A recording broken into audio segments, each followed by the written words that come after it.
Chaque jour, dans toutes les parties du monde, il y a des gens qui se moquent de Dieu. Nombreux sont ceux qui font tout pour blasphémer, ridiculiser et montrer le poing à leur Créateur. La quantité de moqueries est décourageante et leur audace est souvent à couper le souffle.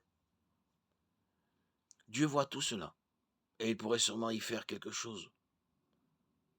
Pourquoi permet-il que cela continue? Dieu a créé l'humanité avec le libre arbitre. On peut lire dans Apocalypse 4:11. Tu es digne, notre Seigneur et notre Dieu, de recevoir la gloire, l'honneur et la puissance, car tu as créé toutes choses, et c'est par ta volonté qu'elles existent et qu'elles ont été créées. Le Tout-Puissant nous a créés pour sa gloire et son plaisir.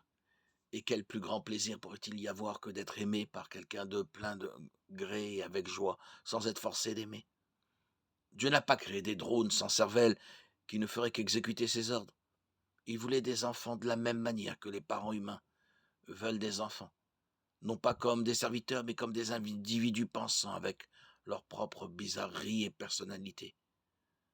Dieu voulait être en communion avec nous, avoir une relation avec nous. L'amour, véritable et authentique et volontaire. Et parce que Dieu a créé l'humanité de cette manière, bien sûr, il n'était pas obligé de le faire, mais il l'a choisi. Nous avons le libre arbitre de lui désobéir, de le blasphémer. Et oui, de nous moquer de lui. Mais nous sommes avertis dans Galates 6:7 que l'on ne se moquera pas toujours de Dieu. Le blasphème et la dérision sont temporaires. Il y aura un jour où il faudra rendre des comptes, et en fin de compte, un homme récolte ce qu'il a semé. Nous avons la capacité de choisir le bien ou le mal, le bon ou le mauvais.